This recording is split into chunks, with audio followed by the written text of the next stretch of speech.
right? We just had a little bit of technical difficulties, and now we're about to go live. It looks like we are live. Hey there, we'll start Full Spectrum TV right now. Looks like we're live, guys, so check out our Facebook page. Go check us out. We are live right now. I'm getting ready. Hey everybody, it's Nick and Walker at Full Spectrum Laser, your guides through the wilderness of lasers. Absolutely. We're here again. It's Wednesday. It's 4 o'clock. We're ready to talk lasers on the greatest laser show available on the internet. We're ready for the show today? Now we are, yeah. Now we are, yeah. We got a great one for you today. Today we got a few cool things. First thing I'm going to show you is a really cool project we did with a reclaimed desk that we found at the Goodwill. And then we're going to talk about how to get the most money out of your lasers and examining the return on investment. We had such a popular section with this a couple weeks ago that with all the requests and all the requests to kind of do it again and maybe be a little more elaborate, we're going to run through a bunch of profiles of different people and how they use laser systems to make money and get that, you know, really important return on investment when you make your purchase of a laser. Yeah, so let's get into our first segment. What? Personalize it? Personalize it. Yeah. Yeah. Check this out. Man, we got the coolest cold open. Man, that stuff's so cool. All right, so Walker was shopping for clothes at the Goodwill, and he wandered over into the furniture section, and he noticed a desk that was pretty cool.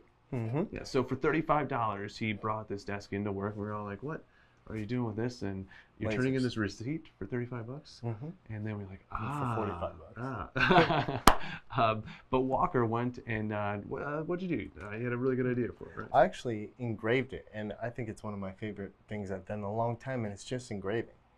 And that's not usually not your thing. No, right? I usually love cutting. Yeah, yeah. So it's unusual. So what was your inspiration for the desk?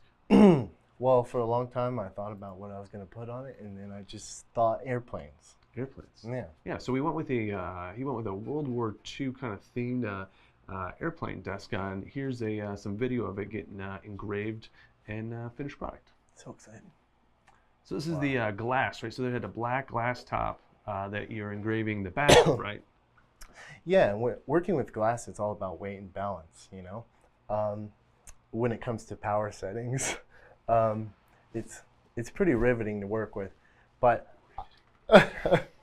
I like working with glass because it's so weird, but there's not a lot of different applications, so I don't work with it that often. Right, but this is a glass top to a desk, and the back of it is black, right? Yeah. So really you're kind of taking off that layer of black? Yeah. That's maybe something you could touch on? Yeah, blasting through the actual painted black from the actual factory. Yeah. Through to the glass, so it's going to light up from the bottom. Yeah. Yeah. Okay, so then this they actually had a drawer on it as well, right? A wooden drawer?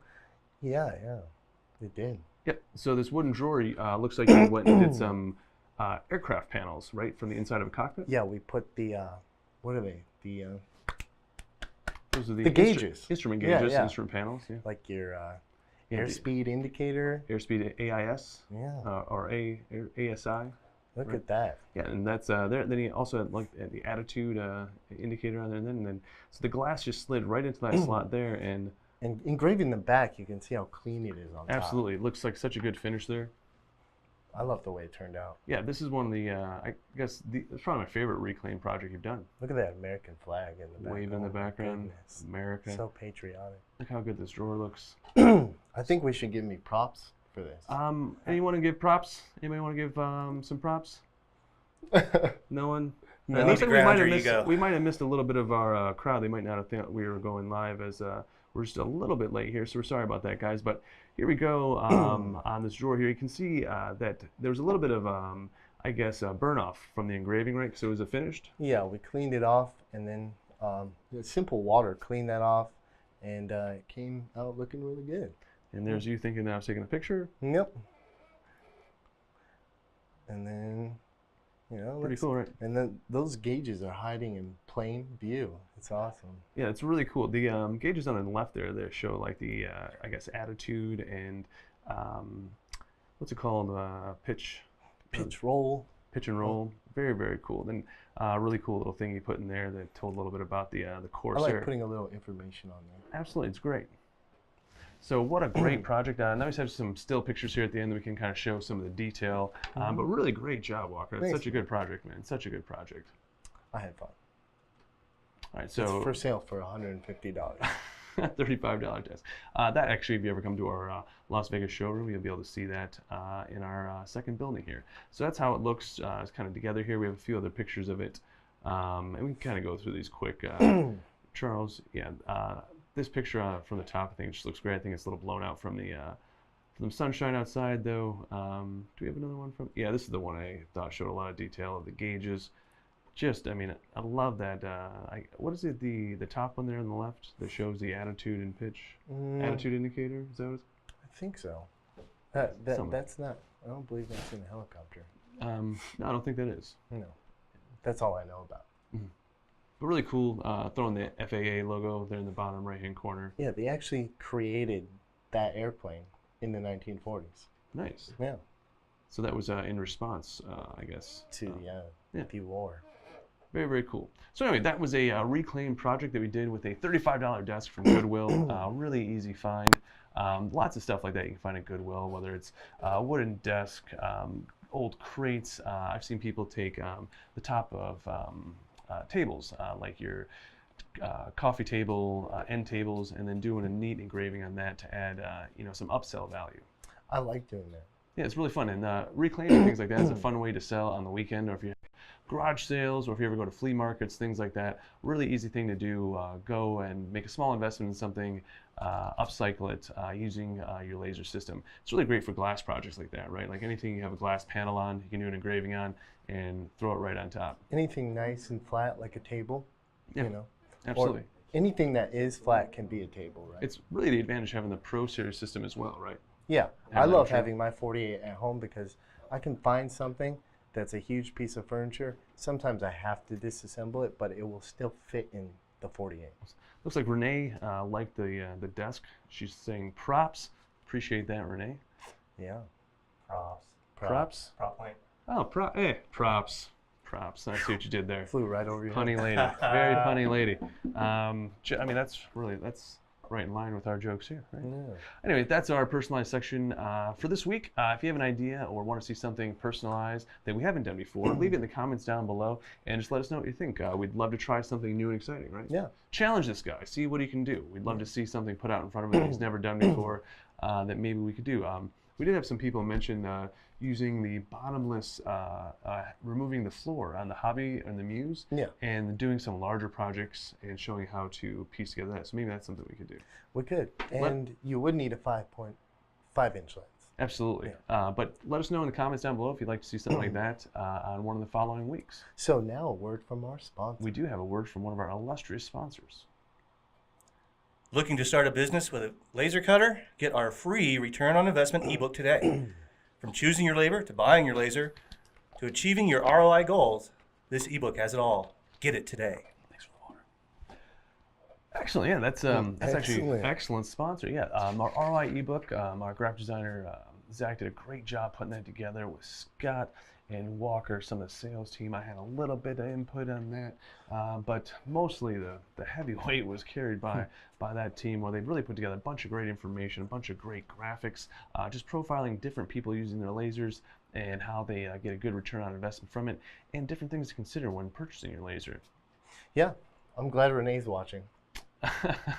Renee's still with us. Thanks so much for watching, Renee. All right, so next thing we have here is that ROI ebook profile. So first thing we can do is talk about chapter 1, where we talk about picking the right laser for you. So as you go about your, I guess, the journey deciding what to get as a laser, or maybe getting a second laser for your home business or small business, you really want to pick the right laser for you. So let's say you were doing a lot of tumblers and you wanted to increase the speed in which you could do tumblers.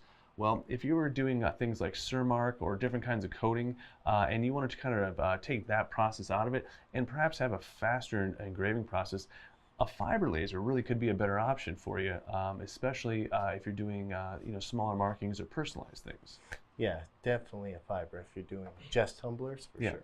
And then sometimes people consider getting a second hobby laser when getting like a Pro 24, having that Z table height and a little bit more durable, larger rotary device, always better for tumblers as well.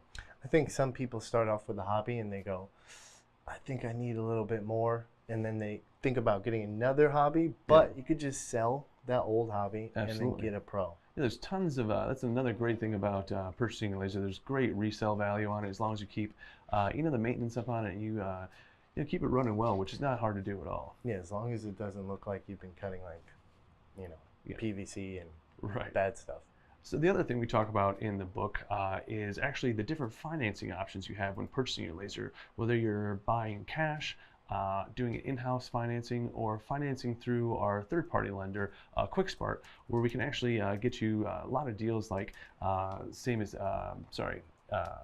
what's it called? Same as cash. And my good tricky phrase has just released me. 6 months same as cash, excuse me, on loan, and they can do interest-free up to 6 months. All different types of options with QuickSmart and in-house financing. Just have to talk to our sales staff to kind of figure out what's the best option for you. And a lot of people pay off their financed purchase well before the end of their term, just because of the money they make from their laser. Yeah, I think they underestimate what they're going to make. Absolutely. All the time. And without further ado, we can go right into some of those business profiles that kind of show how people are making money with their lasers. So meet Ann the artist. So if you imagine Ann, she's a 25-year-old jewelry and decor designer. She's got an online store and a small pop-up shop that she sets up in different areas. She makes all different kinds of products, from jewelry to earrings to home decor and apparel. But the item we're going to look at today is her cufflinks. So these cufflinks, really profitable little item here. Very inexpensive to make. The cost per item is only $4. She spends about $1 in wood, as she can make, hundreds, per sheet of material. And then the little backing to her the cufflink, thanks so much, is only $3. So with a $4 overhead per item, she's able to sell these custom cufflinks for $25, making $21 profit on every single pair of cufflinks she makes.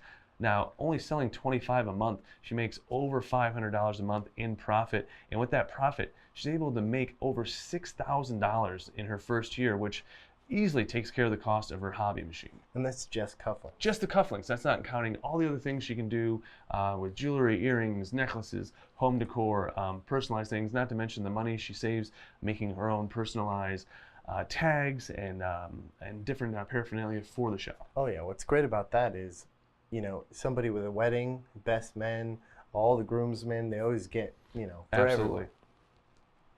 All right, so the next profile we want to talk about is actually another one similar to what Walker's talking about. This is Edward. He's actually a wedding planner. He does all kinds of things for weddings. He does cake toppers. He does, little stands for inside the tables. He does his and hers things. He does personalized gifts for the bride and groom. As the wedding planner, he's tapped into this very, very lucrative market where, I'll tell you, if there's two people that are spending money, it's two people getting married. They're spending some money, especially if the mother of the bride has anything to say about it. Like, they just love to get those different little like things. You're talking from experience.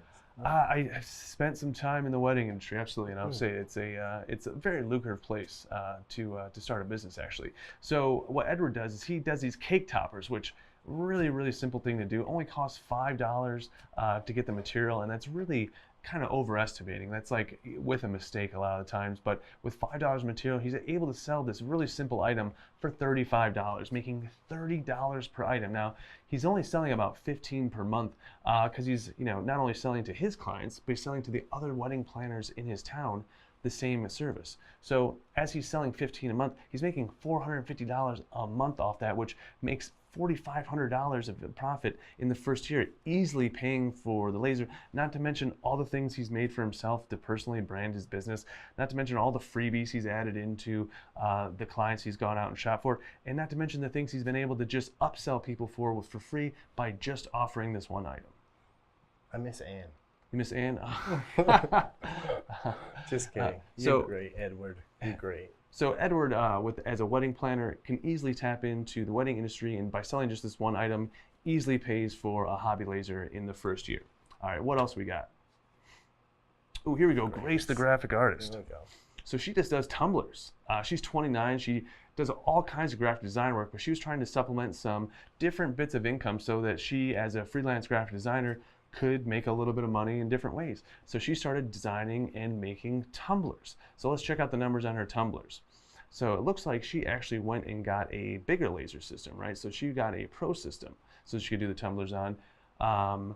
Looks like the tumblers, each tumbler cost, what's it look like, $5 there, right? So tumbler costs $5. That's about average when you're going to get blanks. If you buy them in bulk, you can even get it a little cheaper than that. But she's making $25 a tumbler, selling them for $30. She's selling 34 of those a month on average, making $850 a month, and easily over $1,000 pays for her her laser in the first year. That's just doing tumblers. Yeah. And there's graphic artists out there that people just love their icons, their stuff, and Absolutely. they just want it We got a on graphic things. designer like that. He's got a really cool owl icon. You'll see snuck onto a few things. Yeah, I saw that. Yeah, so the next one we have here is actually Jamie. He owns a gun shop, and he does personalized different gun parts. So he has a fiber laser, actually, and there's no overhead to these things because people are buying the weapons from him or bringing their weapons into him. Let's check out the numbers on some of his things. So his service he provides is $500. Now, some things you can charge more for that, other things will charge less, but on average, a personalized gun is around $500. There's no overhead to this because really there's nothing that you have to pay for it unless you make a mistake. Yeah. So with that, you make $500 per each. He only does 3 of those a month. At 3 a month, he's making well over the cost of the machine in the first year and actually turning a bit of a profit. And that's just doing 3 personalizations a month. You can imagine doing 1 a week is very, very reasonable. Oh, yeah. Yeah, absolutely. Especially if you are doing specific guns. Absolutely. You have that template for that gun already. And you might run into a gun you've never done before, but once you've done the gun once and created the template, you have that template forever. Yeah, you're good. Yeah, so Jamie makes a ton of money. Like our customers that have fiber lasers to personalize guns, they love them because there's it's very, very easy to maintain. On and off switch just turns it on, no tube to replace, really solid state stores, and it's fast. And there's a lot of people I feel like don't know how to use them, and it's just beyond a lot of people. So I think, you know, there's a lot of room for the service out there. Yeah, Absolutely. yeah. There's room for growth. And a lot of demand too. The gun market is on another surge actually. Looks like. So let's check out our next one here. Marco is another great one. Marco's 40. He actually does personalization of golf clubs. He does a few other things as well, but he has this little golf shop that he works with, and when people want their clubs personalized, they call on Marco. Let's check out the numbers on this. Now, once again, people are bringing the clubs to him, but he's doing personalized clubs for people at $300 a set. That's a little bit below average as we looked around online, but $300 a set in a medium market is a perfect number to kind of work on as far as kind of figuring out. At only doing 4 sets of personalized clubs a month, he's making over $1,200 a month and paying for the laser with $2,000 extra in profit in the first year with ease. That's only doing 4 personalized club sets a month. Now you can imagine having a little sign at a golf shop or at a golf store where a wife that's buying clubs for their husband or as a Father's Day gift, getting their clubs personalized for them is a great gift and such an easy upsell for people. So a lot of times you don't even need to have your own golf shop. You just need to know a golf shop owner and offer the service there or at a golf course. I don't know anything about golf. This is Walker. He's new here. Hi, guys. Just kidding. All right, so this is something that Walker has a lot of background in, those making large signs. Now, Tom here is a 36-year-old sign shop owner. He actually has a PS48 with a 120-watt upgrade, a lot like you. Wow. Yeah.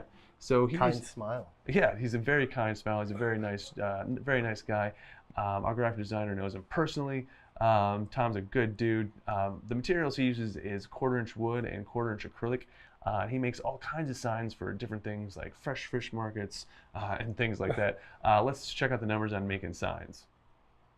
Now it's a little bit more expensive to make signs. The cost and overhead is sometimes $50. It can be even more than that sometimes with larger signs. But on average, a sign that costs about $50 with material can sell for $300 or more, really. Like $300, we put a very, very modest price on this. We didn't want to kind of get people's hopes up with really big numbers here, but a $300 personalized sign is, I don't say a bargain, but you're getting a pretty good price if you're getting it at $300. He's making $250 per sign. Now, granted, does that take some time? Of course, but that's with any business. Now, he's only selling 5 signs a month. At 5 signs a month, he easily pays for the machine in the first year with a $2,500 profit, and that's just doing signs. Now, you add in some tumbler sales there, you add in some custom laser jobs, meaning like he takes on some jobs of other people, and as a sign maker, he probably has a bunch of other upsales for doing small things like men's and women's bathroom signs, in and out signs, all kinds of, I think they're called auxiliary signs for restaurants and businesses. Is that right? Auxiliary signs? Yeah, so all kinds of auxiliary signs you can personalize. Walker's made a bunch of very fun bathroom signs for us here at work. We have the mermaid and the scuba guy. We have the people who are kind of, I like the thinking man. The thinking man on the bathroom out by the, maybe shouldn't put that with the one out by the shipping yard, because I feel like guys take some time and they take that very seriously. They're always in there. Always in there, yeah. So anyway, Tom, the sign maker, making a ton of money just selling signs. Annual profit $15,000, easily paying for his machine, and the cost of running the machine in the shop without a problem. Do we have one more? No, that's the last one. So those are some real basic profiles of different people using the laser, everything from a hobby laser up through a Pro Series system to turn a profit. Yeah, I miss Ann. Walker loves Ann. All right, so we have a handful of questions. That looks like we have some questions on Facebook maybe. We've got some questions coming up. The ROI book is out, and people have been reading it and loving it, and we're getting some questions about it already. One question is, can you explain the concept of the personalized economy a little bit? Personalized economy. Concept of personalized economy. So it's in the book talking about personalizing what you were talking about with the golf clubs. We're just joking around. Yeah. So basically, what we're talking about here in the book is, in today's day and age, everyone wants their items particular to themselves. So they want whether their name on it. Absolutely, I didn't want to say it like that, but it's basically it. So whether their car, their new slingshot, their it could be a trombone they just bought. Like having it personalized is very much a thing. And as you can see, even if you just walk through the mall, like most of those middle kiosks have some sort of personalization if they're selling something on it. You'll actually see some lasers in the mall for those kind of personalizations. The one I saw that I thought was really cool down on the Strip actually was, you can, as you're walking down the Strip, you see people walking down the Vegas Strip all the time. They stop in, they get their picture taken behind this white background, and then they fiber engrave the photo right there on a piece of metal for a pendant in seconds. Like, it just takes a second. It's all over Asia. Yeah? Yeah. You go to Asia, and inside of a mall, there's a guy with the laser, and he's just like going to town. Yeah. That's really cool. So the personalized economy, really, with the laser, there's no really bounds on it. It's really like, how many things can you personalize with the laser? It's probably my favorite thing to do. That's why my dogs have personalized name tags around their neck, and they eat from personalized bowls, and the bottom of my Pyrex things are all engraved, mostly because we bring things in from the house to engrave on our shows here. Yeah. Yeah. What's Pyrex? Pyrex is the glass. Okay. Oh, this guy. All right. I got another question for us, Scott. Yeah, we got another question. Someone's asking, will running a Muse in my kitchen greatly increase my energy cost? Energy costs, no. Running a laser's more efficient than running a refrigerator or air conditioner. Yeah. Does location matter? Is that the question specifically asking if the location matters about energy costs? No, I don't think he's worried about location. I think he's not taking account that the laser's really only running while, using energy while it's running for the most part. The refrigerator runs all day long, all night. Absolutely, yeah. The laser really, it's just when it's firing, it's really consuming electricity. The electrical pull when it's just plugged in is minimal. Yeah. And there's someone counting their pennies for their business, I think, and is worried about energy costs, but they're pretty much negligible. Yeah, there's a reason why your dad got mad when refrigerator door was open. Oh, absolutely, yeah. It's the most expensive thing in your house to keep running. But with the laser, you really can keep it off when you're not in use as well, which keeps the cost very low. We got another question. Where can I buy wholesale materials such as tumblers or blank keychains? That's a great question. There's lots of places. Rollmark? Romark is a great place. Johnson Plastics Plus, they sell Romark material. You can go online and get tons of big sheets, all different colors, shapes, layers, textures. They have really, they're the bee's knees when it comes to 3mm birch and any kind of acrylic up to a 1/4 inch. They have the coolest stuff on the internet, I think. Yeah. If you want to go big time, then you go like Alibaba and stuff like that. But those are going to take a while because they're coming from overseas. Yep. And they're all custom. You have to talk to people, and the translation's kind of difficult. Yeah, they're getting better, but there's always that risk too when you're shopping with Alibaba.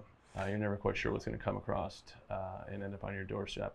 But Amazon.com is always a good place to get some bulk stuff. But I hate to say this, but if you Google bulk tumblers, like there's so many people doing it now that you can find a handful. But where we find some for us here at work is a lot of times at Walmart, Sportsman's Outlet, or other places like that, they'll have like sales on them just because they have too many, or it's like the change of season, or they have new styles coming in or something like that. They'll have a bunch on sale. So Walmart has the Ozark brand, I think. Yeah. It's basically just color-coded, I think they're powder-coated Yeah. cups. Just powder-coated cups, but we've seen them as low as like $3 or $4 a piece from Walmart. And then Costco too always has the 2-fers and the 4-fers. Like I always wonder why you need 4, big water bottles at Costco. But if you were engraving them, great place to go pick up 4. I think they have 4 for $20 of the huge water bottles. Yeah, that's good for starting. But if you go like 20, I mean, Yeah. a lot of local places, I only buy acrylic by 4 foot by 8 foot because it's a lot cheaper. Way cheaper, yeah. You figure for about twice what you'd get a size that would fit into your muse, you get a full sheet, right?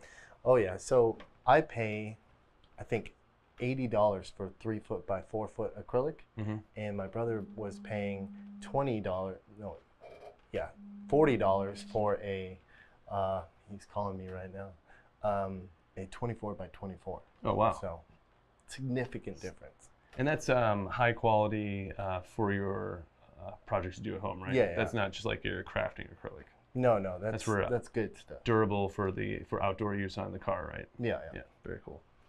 All right, well, That's all the questions we got. Just to remind everyone that the ebook is available and to download it. And if you have any questions, let us know on Wednesdays. absolutely. Just let us know if you have any questions about the ebook. Definitely check it out. It's a great read. It's a good download. A good thing to have if you're ever, just trying to kind of see where you're sizing up with other people and how you're using your laser to turn a profit. Looks like we have John and Jeanette tuned in from Lima, Ohio this time. We got Jeanette as well. We got Renee, Zach Aker. Who's that guy? Why does he look so funny in his profile picture? I don't know. That's a weird last name. That's a funny looking weird dude. I don't know. Zach Aker? Zach Aker. Does he know how to spell Aker? It's got a C. I don't want to be mean. I don't want to keep saying. I wonder if he's a rapper because he uses the K. He's one of those artist One of types. those artist type. Definitely an artist type. Bet he He's wears big glasses. and striped shirts, shorts, and tennis shoes. Has thick beard. Anyway, we have a few announcements. Obviously, we got Maker Faire Bay Area coming up. We have some announcements that will be, coming out just a little bit before, but stay tuned to that. We have some kind of big things to announce. Some new, some new products. Some we're working together with some other companies. We got some big things going on. Yeah. Got cool big projects too. Very, very cool projects. Maker Faire Bay Area will have easily the coolest projects we've ever brought to a trade show ever. So I would say the coolest laser cut projects probably ever. Probably ever. Yeah, we're gonna be close. I think we'll have the biggest laser booth at the. Yeah. I think so. I think we're close. I don't know. We'll see. But Let's brag about that. either way, we have. Every Wednesday, you can tune in here. Sorry, we were just a little bit late today. We're having a little bit of technical difficulties on which account we were in. If you are a friend of Nick FS Laser on Facebook, you'll notice that we were live on that account for just a moment, and we actually got a few minutes into the show before we realized that we were not live on this account. Sorry about that, guys. A little bit of technical difficulties. We just upgraded our system, so we don't have any more of those freezes and things like that. So just learning a new system as we upgrade. Also, if you have a friend who's looking for a laser, let's get them on the referral program, right? Make some friends. Make some friends, make some money. It's an easy thing to do. If you haven't entered the FSL weekly contest, just use the hashtag #MadeWithFSL and easily enter your projects. This is something you could have made before, something that you're proud of that is like sitting on a shelf at home. Anything you'd like, just post it in a public forum or to our Facebook page using the hashtag #MadeWithFSL, and we'll get you entered in that contest where you can win $250 plus a lens kit of your choice. I would get a 5-inch lens. Why would you get a 5-inch lens? What's the? Because it's cool. It's You cool. can cut thick foam, or if you have to, go inside of a weird bowl. Yeah. That's my only two The examples. 2 things, yeah. I love the 1.5-inch lens because of the fine engraving you do. It's like you can go Yeah, twice you love as. engraving. Yeah, I loved it. You did some great engraving over the last few days, man. I That table looks picked terrific. it off Google. Yeah, it's great. I'm good at picking images. Yeah, but it's still setting it up, placing it on the thing, and getting good settings on it. Yeah. You know. Yeah, a few things. You have the knife, and you're the chef, and then you know how to cut. It's not just the knife. It's not just the knife, and that's not a knife. That's not a knife. I knew I'd get you.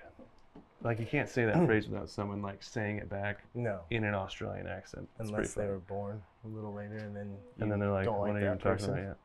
Yeah. What else we have? So weekly contests. Don't forget we have the survey down below. If you got something that you think we could be better at, or just some ideas on how FSL could better service you or provide on their products, different kind of offerings, just let us know down in that survey. We'd love to hear from you. Or if you think Walker needs to do something about this hair, yeah, put that down in that survey too. No big deal. Someone's too good looking for one show. Jeez, he makes up for the complete lack on the other side. I think that's what it is. Like that's how you have balance, right? Well, because I'm just sitting here with my crazy hair, and you're talking. Yeah, and maybe even blinding. Oh, Yeah, I'm not even sure. Either way, thanks again for everyone viewing today. If you have any questions about the ebook or the project we did today, leave it down in the comments below. We'll be sure to get to you. Oh, we did get a question come in. What CAD CAM software do you suggest? Actually, you can suggest free softwares like Inkscape. You can also use Illustrator. But in RE3, you can actually do a lot of designing right there in the program. So you don't need to get a third-party software to do any sort of designing. Next week, we'll actually be doing a complete RE3 Q&A where we'll have RE3 up, and you can ask any question you want. We'll do things live. We'll show you exactly how we arrange things, how we set files up. All right here live. So if you have any questions about setting up files, designing for, using RE3, be sure to tune in next week at 4 p.m. Here on Facebook. I would just say to Chris that a lot of CAD files, when they create circles or curves, they actually create them in segment lines. Ooh, good point. So it's not ideal for laser cutting unless you like jagged edges. So I always suggest Inkscape and Illustrator because from point to point you can create that curve without those dots. Right. They use arcs rather than multiple points, right? Yes. Yeah. So I don't suggest CAD. If you know CAD, it's easy. Absolutely. You can use it. But I always suggest something like Illustrator that creates those arcs. Absolutely. And all you have to do is export as a PDF, and all that vector data will stay right in there. Another quick suggestion for those of you who use Illustrator. The Illustrator algorithm, which codes their SVGs, has apparently been storing them at 1.5 or 0.75 of the actual size. So rather than having the industry standard of 96 DPI, they've been staying at 72 DPI for their SVGs for some reason. If you're seeing this as an issue as you're exporting from Illustrator for RE3 and the sizes are just a little off, just export that same file as a PDF and it will completely remove this issue. It's only in the coding of the SVG files from Illustrator that's causing this. If you notice it in other profiles, like if you save that as an SVG and open it in Inkscape or another program, it'll actually be the same size as it is in RE3. It's not an RE3 issue per se, it's just the way that Adobe codes their SVGs. Yeah, that SVG thing has been happening for a while. Forever. I remember it was the first thing that I ran into working here. Like I never used Inkscape before, and I'd always used Illustrator, and I was never very good at Illustrator. So and you'd send them to me Yeah. to go to the laser, and it'd be way off. Yeah, and I'd way be off. like, what did I do? Yeah, and then it turns out it's just Illustrator. So anyway, if you ever have a problem with Illustrator, that's an easy fix. If you have any questions on that, just leave it down in the comments below, and we'll be sure to get back to you and give you an answer about that. Until next week, where we'll have the RE3 open session and a few other fun things around the Easter holiday. Just leave us a comment down below. Let us know what you want to see. If you're watching on YouTube, give us a like and subscribe down below. Do all that fun stuff. Until next week, where we talk about more amazing laser stuff. Keep making.